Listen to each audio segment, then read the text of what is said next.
Hello and welcome back again in your on YouTube channel study 7 to 8 मैं एक बार फिर से आपका ज़बरदस्त स्वागत करता हूं। आज फिर से एक बार हम लोग इस प्लेटफॉर्म पे मिले हैं और एक ज़बरदस्त स्टोरी लेके मिला हूं। Story plus information full concept के साथ मिले हम लोग और ये स्टोरी है आपकी अशोका की, द ग्रेट एम्परर अशोका की। ठीक है, तो इसको शुरू करेंगे, सारी इन्फॉर्मेशन देखेंगे, पूरी स्टोरी देखेंगे ताकि आपके दिमाग में ज़बरदस्त तरीके से छप जाए। और काफ़ी इनकी अच्छी स्टोरी है। एक बहुत ही ज़बरदस्त किंग रहे हैं अपने इंडिया के और आज भी इनके जो एम्परर हैं ये इनसे आज भी रिलेटेड बहुत से चिन्ह जो हैं वो अपने भारत के राष्ट्रीय चिन्ह हैं। तो आइए शुरू करते हैं इनकी स्टोरी को। देखिए, इनका जन्म हुआ था 304 ईसा पूर्व में। 304 ईसा पूर्व में इनका जन्म हुआ था और ये मौर्य वंश के थे। मौर्य वंश के थे। इनके पिताजी का नाम था बिंदुसार और बिंदुसार के पिताजी का नाम था चंद्रगुप्त मौर्य। उम्मीद है कि सुनने वाले कम से कम 100 में से 99% लोगों ने चंद्रगुप्त नाटक कभी ना कभी देखा ही होगा। नहीं देखा है तो भाई कुछ नहीं देखा तुमने। ठीक है, तो इनके जो कुल मिला के इनके जो बाबा थे या दादाजी थे वो थे आपके चंद्रगुप्त मौर्य, जिनको कौटिल्य ने बनाया था। बनाया का मतलब कौटिल्य की मदद से वो उन्होंने शासन किया था। अच्छा, तो जो कौटिल्य की मदद से शासन किया था तो कौटिल्य ने क्या किया था कि एक मौर्य वंश के पहले एक शासक था नंदवंश का शासन था उस समय, और उसका अंतिम जो शासक था वो धनानंद था। याद आया कुछ स्टोरी? जी, धनानंद था। ठीक है, तो उनसे और कौटिल्य की कुछ मतलब लात घुसे चले होंगे, जो भी चला होगा। अपना स्टोरी है, थोड़ा दिल पे ना ले, मैं थोड़ा ऐसे मजाक में बता रहा हूँ। ठीक है, तो वहाँ से फिर धनानंद को पराजित करके ये चंद्रगुप्त मौर्य का शासन आया। उनके बाद बिंदुसार का शासन आया और उनके बाद जो शासन मिला है वो मिला है अशोक को। ठीक है, तो स्टोरी और आगे बढ़ते हैं। तो इनका नाम था, इनके और भी नाम है। इसका देवा नाम प्रिय नाम से जाना जाता है। ठीक है, देवा नाम प्रियदर्शी।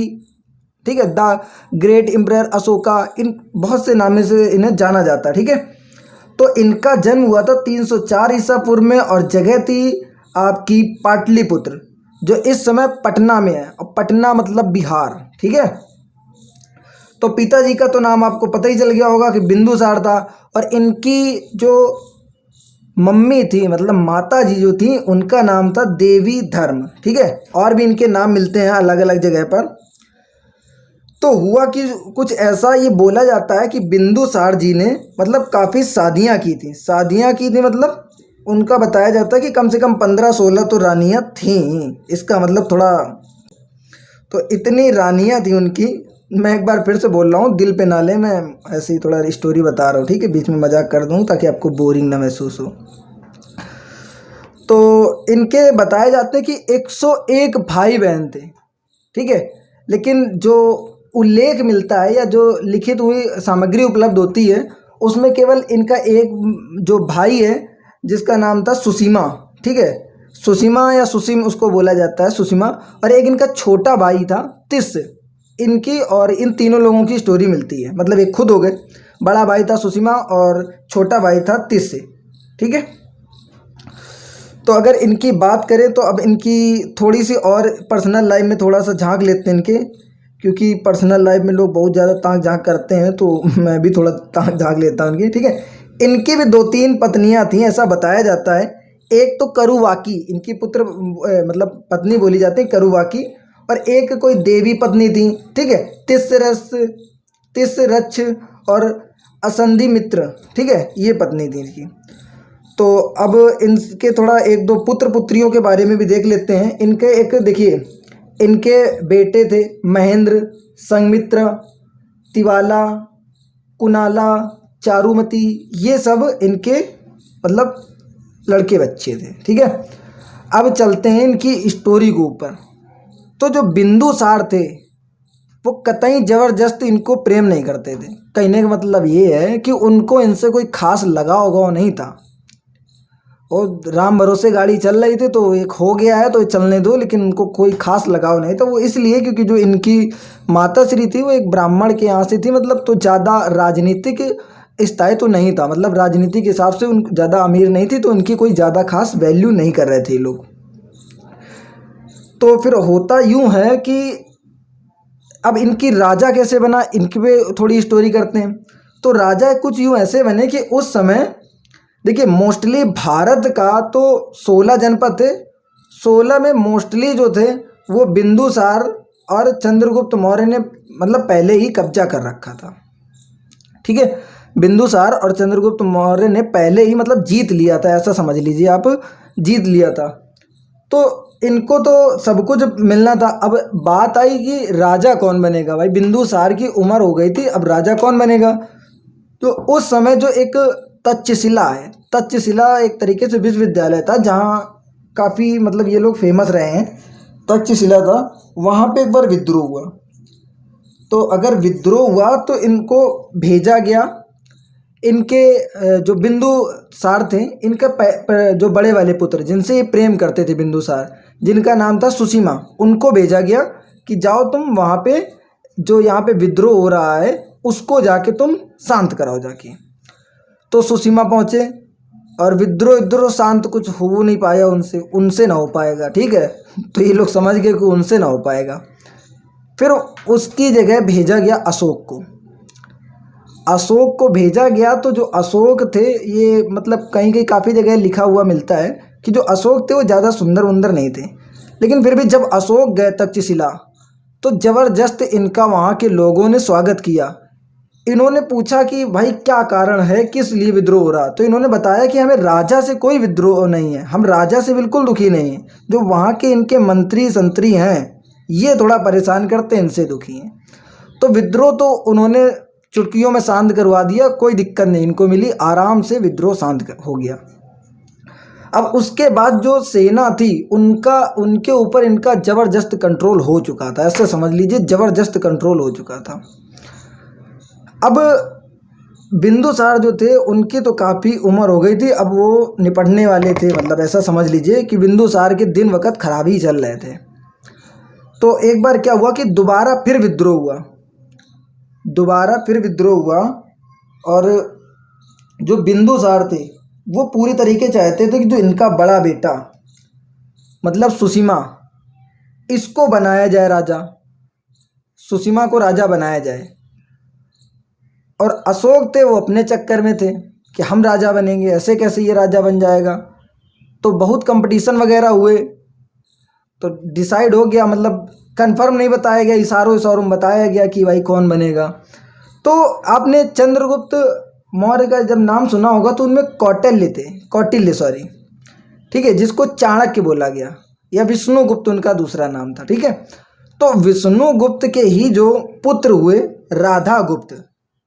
अब देखिए कौटिल्य या विष्णुगुप्त ने मदद की थी चंद्रगुप्त मौर्य को शासन दिलाने में, अब उसी प्रकार अशोक को शासन दिलाने में जो मदद की है वो मदद की है राधागुप्त ने, जबरदस्त मदद की। वैसा ही सेम दिमाग, अब भाई बताया जाता है कि वही थे, कन्फर्म अभी मुझे मतलब कहीं क्लियरिटी नहीं, लेकिन यही बताया ही जाता है कि वही थे इनके पुत्र, क्योंकि जबरदस्त दिमाग था दोनों का एक जैसा एडमिनिस्ट्रेशन का। तो भाई दोबारा जब विद्रोह हुआ तो भेजा गया इनको, क्या बोलते हैं, सुसीमा को फिर से, कि भाई अब फिर से विद्रोह हुआ है तो लोग समझदार होंगे, उनको तो पता ही कि सुसीमा भी एक राजकुमार है, तो शांत हो जाएगा माहौल। और उस समय जो थे, क्या बोलते हैं, कि जो अशोक थे ये कहीं और इनको भेजा गया, मतलब कहीं और ये थे, अपना काम कर रहे थे, अपना भी कोई काम कर रहे होंगे। तो उसके बाद क्या हुआ कि ये काफ़ी बीमार पड़ गए, क्या बोलते हैं, बिंदुसार काफ़ी बीमार पड़ गए और अर्जेंट ये खबर भिजवाई कि ऐसा कीजिए कि अब उनको सुसीमा जी को बुलाइए, अब हम राजा बना के उनको और अपना स्वर्ग सिधार लें जल्दी से। ठीक है, तो ऊपर की ओर हम अपनी टिकट कटा लें। तो ये बात अशोक को पता चली, उन्होंने कहा यार ऐसे कैसे हो जाएगा, हम राजा बनना चाहते हैं और ये सुसीमा कर रहे हैं, हल्ला मचाएं। ठीक है, तो क्या हुआ कि उनके बाद ये खबर भेजी गई सुसीमा के पास कि ऐसा करो तुम विद्रोह छोड़ दो और अशोक को वहाँ भेजो, क्योंकि अशोक तो भैया इनका तो स्वागत होता है, तो इन्हीं को भेजो, दोबारा फिर से स्वागत होगा। अब ये गुप्त क्या बोलते हैं, राधागुप्त ने दिमाग लगाया। राधागुप्त चाहते थे कि अशोक शासक बने, क्योंकि ये मतलब राधागुप्त को पता था इनकी कैपेसिटी और इनकी जो ज्ञान वगैरह था, सब कुछ इनके बारे में। तो राधागुप्त चाहते थे कि ये शासन करें, तो उन्होंने लेट वेट सब खबर भिजवाई और इनको इशारा किया कि इनको अशोक को कि तुम महल पहुँचो, वहाँ तुम ना जाओ, और उसको पहले से सुषमा को लेट खबर पहुँचाई ताकि वो आने में देरी करे। अब इधर जैसे ही आए तो उन्होंने बोला कि भाई अभी क्या बोलते हैं, सुषमा तो आ नहीं पाएगा, आप ऐसा कीजिए अशोक को राजा घोषित कर दीजिए। तो बिंदुसार बड़े दुखी, वो कहते हैं मर जाएंगे लेकिन इनको राजा घोषित नहीं करेंगे। तो अशोक ने कहा कि भैया ऐसा है, हम अपने आप को कर रहे हैं राजा घोषित। तो अशोक ने वहीं अपने आप को राजा घोषित कर दिया, ठीक है। और राजा घोषित कर दिया, तो ये बात कब की है इसको भी जान लेते हैं। तो क्या बोलते हैं कि जो वहाँ पे विद्रोह हुआ था वो 269 ईसा पूर्व में हुआ था, और इनको जो राजा घोषित किया गया 268 में। देखिए जो ईसा पूर्व होता है उसमें उल्टा काम होता है, सन बढ़ रहा है, इसका मतलब कम है। मतलब ईसा पूर्व और पहले बहुत और बात पुरानी हो गई। मतलब ऐसे मान लीजिए 500 ईसा पूर्व और 600 ईसा पूर्व, तो जो 600 ईसा पूर्व है उसका जो टाइम होगा, ठीक है, वो और पहले का होगा, और 500 ईसा पूर्व और इधर का होगा। तो हमारी तरफ से इधर चले तो ये उल्टा होता है ईसा पूर्व में, ठीक है। 500 ईसा पूर्व बड़ा माना जाएगा, 600 ईसा पूर्व छोटा माना जाएगा, ठीक है। ओके, तो 268 ईसा पूर्व में इनको क्या बोलते हैं, राजा इन्होंने अपने आप को घोषित कर दिया। और बताया जाता है कि भैया ये रियल डॉन टाइप के थे, बिल्कुल धुआंधार, समझे। तो ऐसा बताया जाता है कि जब ये राजा बने तो इन्होंने बिल्कुल नरसंहार किया, और 3-4 साल तो बिल्कुल मुकुट उकुट नहीं रखा, और जितने इनके भाई बहन थे सबको बिल्कुल सबका टिकट काट दिया और सबको निपटा दिया। निपटा दिया का मतलब सबको ख़त्म कर दिया। केवल एक इनका जो छोटा भाई था तिस, जो इनके सपोर्ट में था, उनको इन्होंने छोड़ा, ऐसा बताया जाता है। देखिए क्या है कि ये शिलालेख और इन सब चीज़ों से जो है तो इनके इन सब के बारे में जानकारी मिलती है। अब शिलालेख कोई जब राजा नहीं है तो कैसे बना लेगा, राजा होने के बाद बनाएगा तो अपनी कमियों को थोड़ी ना उसमें लिखता है, ठीक है। तो उनके बाद की स्टोरी उसमें शिलालेख वगैरह किताबों में जो भी मिलती है। तो इन्होंने उसके बाद फिर सिंहासन पे शासन किया, बिल्कुल ज़बरदस्त, बिल्कुल कब्जा करते चले गए। और उधर जाके पाकिस्तान, अफ़गानिस्तान, ईरान और बांग्लादेश, इन सब में ज़बरदस्त उन्होंने मतलब अपने हस्तक्षेप में कर लिया था, बिल्कुल, ठीक है। और ये देखिए मैप आप देख सकते हैं, ये जितना भी आपको इस कलर में दिख रहा है ये पूरा उस समय, ठीक है, मौर्य वंश के शासन में आ चुका था। इतना ज़बरदस्त इनका प्रभाव था, इन्होंने सब कुछ इधर कब्जा कर लिया था, ऑलमोस्ट सब कुछ। तो दक्षिण के कुछ जगह थी जहाँ पे ये थोड़ा इनका कब्जा नहीं हुआ था, और एक जगह थी उड़ीसा, प्रेजेंट में उड़ीसा नाम है, लेकिन पहले ये कलिंग नाम से जानी जाती थी, कलिंग, ठीक है। कलिंग का युद्ध हुआ। अब कलिंग को कब्जा क्यों नहीं कर पाए थे ये लोग बहुत जल्दी, क्योंकि देखिए कलिंग जो था वो व्यापारिक दृष्टि से बहुत महत्वपूर्ण था, वहाँ से ज़्यादातर व्यापार होता था, समुद्र के किनारे था। तो जो कलिंग के राजा थे उनके पास थी ज़बरदस्त सेनाएं थी, बढ़िया पोर्ट था, पत्तन था, नेवी वगैरह थी अच्छी खासी, ठीक है। तो इसीलिए वहाँ पे जो है थोड़ा मुश्किल था। और बिंदुसार की तो ये इच्छा थी कि हम किसी तरह उस पर मतलब अधिकार कर लें कलिंग पे, लेकिन नहीं कर पाए। तो अब अशोक, ये तो भाई बहुत ही खतरनाक टाइप के, मतलब एक तरीके से बिल्कुल फौलादी, इन्होंने कहा ऐसा है पापा नहीं कर पाया तो हम करेंगे, ठीक है। तो इन्होंने आक्रमण कर दिया, इन्होंने भाई कलिंग पे कर दिया आक्रमण, कलिंग वार चालू हुआ, ठीक है। तो कलिंग वार जब है चालू हो गया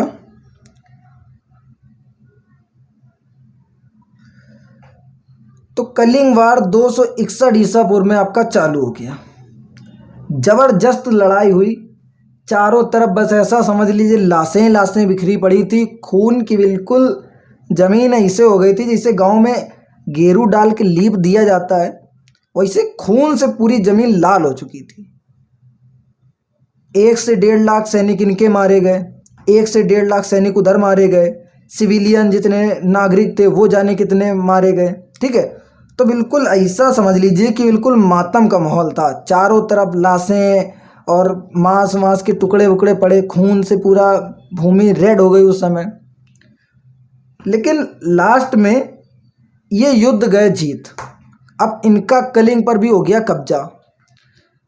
तो कलिंग पे कब्जा करने के बाद अब ये खुद तो जैसे लड़ नहीं रहे थे, इनके सेनापति ये सब लगे पड़े थे। तो जब ये वहाँ पे निरीक्षण करने गए तो उन्होंने देखा कि चारों तरफ लाशें लाशें पड़ी हैं, कहीं कोई यहाँ कटा पड़ा है, किसी का हाथ पड़ा है, किसी की गर्दन पड़ी है। तो ये सब देखकर ये बड़ा भयभीत हुए।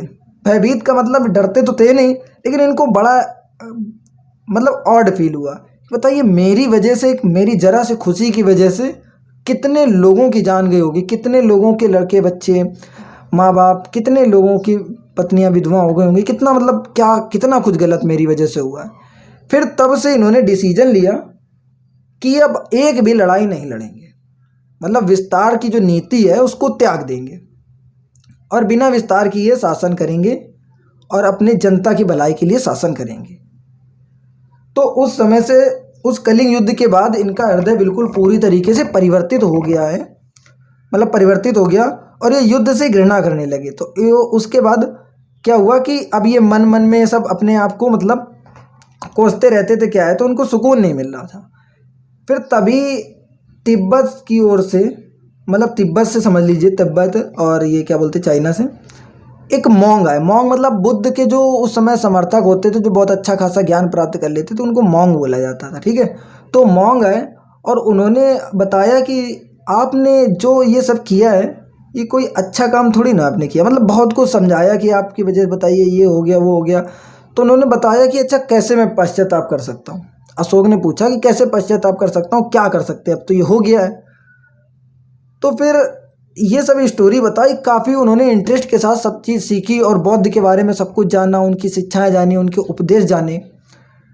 और उनको जब ये पता चला कि जो मोंग है, मतलब जो एक तरीके से बुद्ध का जो ये समर्थक है, ठीक है, मतलब शिष्य, एक तरीके से तो नहीं बता सकते, जो उनके फॉलोवर्स हैं, ठीक है, उनमें से, और ये खुद जो इनका बड़ा भाई था सुसीमा, उनका ये बेटा है। तो उनको लगा कि बताइए इसको तो हमसे और लड़ना चाहिए था कि हमारे मतलब पिताजी की हत्या कर दी और हम शासन के हकदार थे, क्योंकि उनके बाद तो भाई यही उत्तराधिकारी बनते। तो कहा उन्होंने जब ये इतना बड़ा राजा का बेटा होकर, मतलब एक तरीके से राजकुमार के बेटा हो गए, इसने सब कुछ त्याग दिया मतलब, और ये उसमें चले गए मतलब बौद्ध धर्म में, तो कुछ ना कुछ तो बात होगी। तब से ये भी बौद्ध धर्म के फॉलोवर बन गए और खूब क्या बोलते हैं, जो बौद्ध धर्म के समर्थक थे या जितने भी उनके मांग वगैरह थे, उनकी खूब काफ़ी सेवा करने लगे और जगह जगह उनके लिए स्तूप, ठीक है, और गुफाएं वगैरह बनवाने लगे और भोजन वोजन की खूब व्यवस्था अच्छी खासी करने लगे। तो वहाँ से कलिंग युद्ध के बाद से इनका मन पूरी तरीके से बदल गया और इन्होंने खूब, जहाँ पे भी देखिए बौद्ध जी का जन्म हुआ, लुम्बिनी उम्बिनी, वहाँ पे शिलालेख वगैरह लगाए, ठीक है। और स्वयं के एक ऐसा शिलालेख भी मिला है कि इन्होंने स्वयं माफ़ी तक मांगी है कि मैं कलिंग के लोगों से माफ़ी चाहता हूँ कि मेरी वजह से इतना इनको मतलब दिक्कत का सामना करना पड़ा। तो एकदम से बिल्कुल ये बदल गए, क्योंकि इनको एहसास हो गया कि मेरी वजह से कितना ज़्यादा यहाँ पे खून खराबा हुआ है, ठीक है। तो ऐसी कुछ इनकी स्टोरी थी और उसके बाद ये शिलालेख बनाते गए, मतलब शिलालेख में सारी जानकारी, नियम कानून कैसे करना। तब से उन्होंने उसके बाद कोई भी युद्ध नहीं लड़ा और मतलब बिना युद्ध के ऐसे ही शासन करते रहे जितने दिन भी रहे। तो ऐसी कुछ इनकी स्टोरी थी, ठीक है। तो लास्ट में इनसे स्टोरी से रिलेटेड हम लोग इनकी क्या बोलते हैं, देखिए जो सांची का स्तूप वगैरह, और हाँ इनका एक चिन्ह था, फेमस जो चिन्ह है वो शेर था। ये शेर मतलब इनका एक चिन्ह था, शेर। और एक आपने सुना होगा सारनाथ स्तंभ, जिससे भारत का जो ये देखा होगा हेड टेल वाला सिक्के में आता था, जिसमें हेड बने रहते थे, वो जो निशान है वो सारनाथ स्तंभ से ही लिया गया, ठीक है। तो उसकी भी कुछ स्टोरी, उसमें 4 शेर वाला अपना स्तंभ था और ये स्तंभ बने होते थे बड़े बड़े 30-40 फुट के कम से कम होते थे, बलुआ पत्थर से बने हुए। तो इनको हम आर्ट एंड कल्चर की अभी वीडियो में कवर करेंगे ऐसे, क्योंकि देखिए बौद्ध धर्म और अशोक मतलब दोनों से रिलेटेड करके तब जो है वो सारी स्तूप और गुफाएं ये सब हैं। तो जब तक दोनों के बारे में पता नहीं होगा तब तक मुश्किल है मतलब अच्छे से इनको समझ पाना। ठीक है, तो ऐसी इनकी स्टोरी थी, बहुत ही प्रभावशाली शासक रहे हैं और तब से इन्होंने शिलालेख वगैरह लिखाए और पत्थर वगैरह लिखाए, स्तूप बनवाए, गुफाएं बनवाई, गुफाओं का निर्माण करवाया। तब से इनका नाम काफ़ी बौद्ध धर्म को बिल्कुल मन से फॉलो किया और वहाँ से ये अपने आप को पूरी तरीके परिवर्तित कर सके। तो ये रही इनकी एक शॉर्ट स्टोरी। और इन्होंने फिर लगभग 232 ईसा पूर्व तक शासन किया और बौद्ध धर्म को अच्छे से अपनाया, उसको फॉलो किया। उसका प्रचार प्रसार करने के लिए अपने एक दो लड़के बच्चों को भी मतलब महेंद्र वगैरह और एक भी कुणाल उनाल, इनको भी क्या बोलते हैं श्रीलंका वगैरह भेजा, म्यांमार भेजा, ताकि ये बौद्ध धर्म का प्रचार प्रसार कर सकें। ठीक है, तो ऐसे ये एक बहुत ही प्रभावशाली राजा जो थे, जो मतलब युद्ध करते रहते थे। इस प्रकार इन्होंने अपने आप को परिवर्तित किया और बौद्ध धर्म को फॉलो किया। अच्छा, थोड़ा सा एक चीज़ अब समझने की बात है कि बौद्ध धर्म से रिलेटेड क्वेश्चन क्यों आते हैं, बौद्ध धर्म फॉलो करना चाहिए या नहीं करना चाहिए। तो देखिए, मैं किसी धर्म को नहीं बताता हूँ कि आप फॉलो करें या ना करें। मेरा इतना मानना है कि आप केवल मानवता को फॉलो करें। भगवान है नहीं है, ठीक है, इससे मुझे कोई मतलब नहीं है। बस आपके अंदर मानवता है या नहीं है। आप ऐसा तो नहीं कि पूजा कर रहे हैं, दिन भर पूजा कर रहे हैं और नमाज पढ़ रहे हैं, लेकिन वक्त आया तो आप किसी को मारने पे उतारू हो जाए, किसी का बुरा कर दें। तो ये कौन सी पूजा हुई। एक तरफ आप पूजा भक्ति कर रहे हैं ताकि मतलब मेरे ऊपर कुछ कृपा हो जाए, मेरे पापों से मैं थोड़ा मुक्त हो जाऊं, और दूसरी तरफ आप बुरा कर रहे हैं। तो आपको कहाँ से लग रहा है कि हमारे पाप भी खत्म हो जाएंगे। ठीक है, तो पूजा पाठ ये ज़रूरी है या नहीं, इसमें मैं बात नहीं करूँगा, लेकिन मानवता ज़रूरी है, इस पे ज़रूर थोड़ा सा मैं बात करूँगा कि आप मानवता पे ध्यान दें। जो आप कर्म करते हैं उन्हीं का आपको परिणाम मिलेगा। ठीक है, तो जो बौद्ध जी थे उन्होंने कर्मों पर ही पूरा अपना उद्देश्य रखा है कि कर्म को बढ़ावा दिया जाए और अंधविश्वास पे ना पड़ा जाए ज़्यादा। और उन्होंने खुद बोला था कि आप ऐसा ना करें कि जो मैं बोल रहा हूँ उस पर विश्वास करें, जो आपको सही लगे, ठीक है, जो आप खुद अपने दिमाग से सोचें और सही लगे उसके ऊपर चलें। तो अब बौद्ध धर्म की वीडियो हो चुकी है अपनी, और अशोक की वीडियो हो चुकी है। तो अब इन दोनों की इन्फॉर्मेशन आपको बैकग्राउंड बता दिया गया पूरा। अब इनसे रिलेटेड एक आर्ट एंड कल्चर की वीडियो मैं लाऊंगा, बहुत ही सॉलिड ज़बरदस्त वीडियो, बिल्कुल पूरा चित्र देखेंगे, उससे समझेंगे क्या किया क्या नहीं किया। ठीक है, तो फिलहाल के लिए ये वीडियो आज इतनी ही रखते हैं। अगर आपको वीडियो अच्छी लगी हो तो प्लीज़ प्लीज़ प्लीज़ मेरे चैनल को सब्सक्राइब करें, वीडियो को लाइक करें और अपने दोस्तों को शेयर करें, ताकि उनको भी अशोक जैसे महान सम्राट के बारे में पता चले, जिन्होंने एक हिंसक प्रजाति को अपनी मतलब हिंसक जो थे उस चीज़ को त्याग कर, हिंसा को त्याग कर केवल लोगों की भलाई की ओर अग्रसर हुए, लोगों की भलाई पे ध्यान दिया और उनको भी थोड़ा मोटिवेशन मिले कि जब वो इतने बड़े राजा इतना बड़ा त्याग कर सकते हैं। एक तरीके से देखा जाए भारत में लगभग ऑलमोस्ट पूरा इनका कब्जा था और ईरान, अफ़गानिस्तान इधर भी पहुंच गए थे। तो इतना कुछ छोड़ सकते हैं, तो आप अपने अंदर की केवल बुराइयां छोड़ दें, ज़्यादा नहीं छोड़ें, अगर 50% भी छोड़ दें तो उद्धार हो जाए लोगों का। ठीक है, तो मिलते हैं फिर अगले वीडियो में, तब तक के लिए अपना ख्याल रखें, टेक केयर।